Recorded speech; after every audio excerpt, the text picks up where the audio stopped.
Պարոն Հակոբյան, ձեր եւ իմ տարիների տարիքային տարբերությունը շուրջ 20 տարի է, սա մի ողջ սերունդ է,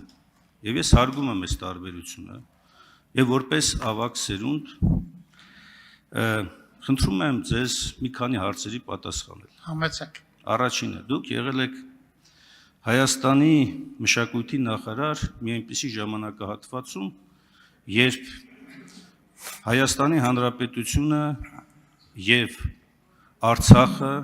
մարտնչում էր իր ազատության համար։ Եվ դուք որպես նախարար եղել եք այն կառավարության կազմում,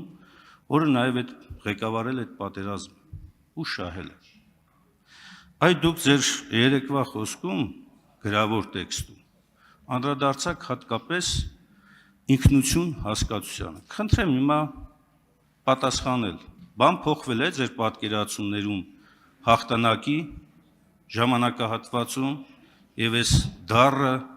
իրավիճակի ժամանակահատվածում, ձեր մոտեցումը, ձեր պատկերացումը։ Երկրորդ, թեև դուք ասում եք քաղաքական ենթատեքստ չկա, բայց խնդրեի, որպեսզի հստակ ձևակերպեք, օրինակ ձեր պատկերացրած Դաշնակցության գաղափարախոսությունը որն է, որը համարում եք վտանգավոր եւ որը համարում եք փոփոխման ենթակա, կամ մահ կամ ազատություն կարգախոսը, կամ ազատություն կամ մահ, երկուսն էլ ի դեպ Դաշնակցության օրենքով ամրագրված մտավոր սեփականությամբ գրանցված կարգախոսներ են։ Էությունը այս հասկացությունների եւ ի վերջո մի կարևոր հարցադրում։ Դուք որպես մտավորական ինչպիսի վերաբերմունք ունեք հայ առաքելական եկեղեցու նկատմամբ այսօրվա իշխանությունների կողմից ձեռնարկված Պարոն Եղոյան, Տիկին Ղազարյան։ Շնորհակալ եմ։ Համեցեք։ Առաջին իշխանության անդամ լինելով մինչև այսօր իմ պատկերացումները մեր իրավիճակների մասին չեն փոխվել։ Կամ եթե փոխվել են, ապա ադապտացվել են այսօրվա քաղաքական այն իրավիճակին, որի մեջ Հայաստանի Հանրապետությունը հայտնվել է։ Ինչ վերաբերում է դուք հիմա ես որ ասեմ, ավելի կհիանաք պատասխանով։ Ինչ վերաբերում է ձեր կուսակցության հանդեպ իմ վերաբերմունքին, ես երեք ասացի, հայ ժողովուրդը 60 տարի գրկաբաց սպասել է Դաշնակցությանը։ Ես չեմ կարծում, թե Դաշնակցությունը եկավ եւ մտավ իր պատմական առաքելության թևի տակ,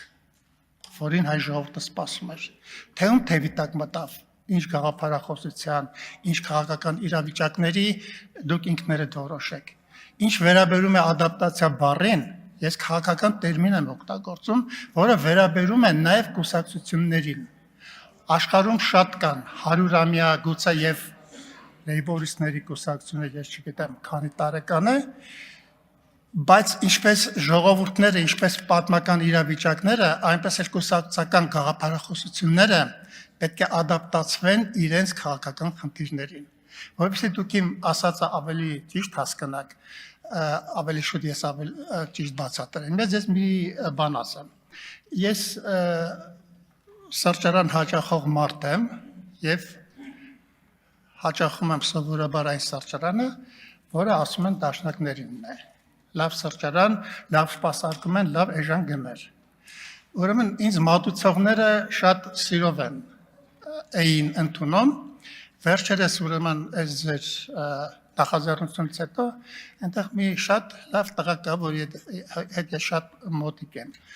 Ասում եմ, այսինքն ինչ չես բարևում, կամ առաջվա նման չես բարևում։ Ասում եմ, գիտես ինչ, ես ասում եմ, Մաուզերի վրա երթում եմ տվել։ Ես կուզենայի, որ Դաշնակցությունը մնալով Դաշնակցություն, այսօր երթում տար Հայաստանի Հանրապետության սահմանադրության վրա։ Կարելի է շատ ավելի առաջ գնալ, ես այդ տղային շատ սիրում եմ, ես առիթ կստեղծեմ, որ իր հետ հաշտվեմ։ Ես իրեն չասացի, եթե այսպես շարունակվի, կարող եք նաև կացինի վրա երթում տալ։ Այսօրվա Հայաստանի Հանրապետության իրավիճակը Դուք ասեք ազգային ազատագրական, դուք ասեք գաղափարախոսական, հայրենասիրական, ես ոչ մի բան չեմ մերժում, բայց այսօրվա հայրենասիրությունը ադապտացիա է պահանջում այսօրվա քաղաքական իրավիճակներին։ Հայրենասիրությունը կիրք եւ տրփանք չի։ Հայրենասիրությունը ընդհանրապես սեր է, ինտելեկտուալ հասկացողություն է։ Ես չգիտեմ, կարողացա լրիվ պատասխանել ձեր հարցին, թե չէ, ինչ որ բան կարողացա, համենայն դեպս իմ ելակետը սա է։ Անշուշտ չպատասխանեցիք հարցին Դաշնակցության գաղափարախոսության մասով։ Հա, Դուք ավարտեմ։ Դուք տեսեք, անգամ չգիտեք Դաշնակցականի երթումը, որտեղ կենտրոնում հանուն Հայաստանի եւ հայ ժողովրդի շահերի համար, իրավունքների համար, ազատության համար պայքարն է։ Դուք հիմա այդ ամբիոնից արտահայտություն եք անում առանց խորությամբ տիրապետելու։ Եթե տիրապետում եք, խնդրեմ, որպեսզի այ հենց այդ մասով ներկայացնեք, որովհետև այն ինչ որ դուք հիմա նկարագրեցիք, այդ թվում նաև ինքնության մասով ձեր տված առաջին պատասխանը, որ ասում եք բան չի փոխվել։ Խնդրեի, որպեսզի անդրադառնաք նաև եկեղեցու նկատմամբ այսօրվա իշխանությունների դրսևորած վարքագծին։ Շատ լավ։ Եվ ավարտելով, հա, հարցադրման հատվածը։ Ես կխնդրեի, որպեսզի դուք այնուամենայնիվ ուսումնասիրեիք Դաշնակցության գաղափարախոսությունը, նոր արտահայտվեիք։ Շնորհակալություն, պարոն Մինասյան։ Լավ։ Ես այն մարդկանցից եմ, որ մեր ժողովրդի հատկապես վերջին 200 տարվա պատմությունը շատ լավ գիտի։ Ինչ եմ ասում վերջին 200 տարվա, որովհետև անցած դարի դարասկզբի մեր ողբերգությունը այդ ժամանակահատվածի հետ շատ է կապված։ Դաշնակցության գործունեությունն էլ գիտեմ, երեք ես ասացի, դաշնակցության մեջ եղել են շատ լուսավոր գլուխներ, շատ ուրեմն մտավորական մարդիկ, որոնց հանդեպ մեր ժողովուրդը մինչև այսօր էլ հարգանք ունի։ Իմ խոսքը վերաբերում է դաշնակցության այսօրվա գործունեությանը, ուրիշ ոչ մի բանի։ Երկրորդ, ինչ վերաբերում է եկեղեցու հանդեպ իմ վերաբերմունքին, ուրեմն ես այն կարծիքին եմ, որ պետությունը նույնպես եկեղեցի է։ Եթե դուք տեղյակ եք պետություն բառի ծագմանը, որտեղից է գալիս այդ բառը, դուք մի քմծիծաղեք, ես վստահ եմ, որ դուք չգիտեք։ Եթե դուք պետություն բառի ծագումը իմանաք, ապա կհասկանաք, որ դրանից սակրալ, նվիրական, ազգ, ժողովուրդ, լեզու, ինքնություն ձևավորող բան գոյություն չունի։ Պետությունը հրեշտակների 9 խմբերի 5-րդ խումբն է։ Այսինքն ժողովուրդը եթե պետություն չի կառուցում,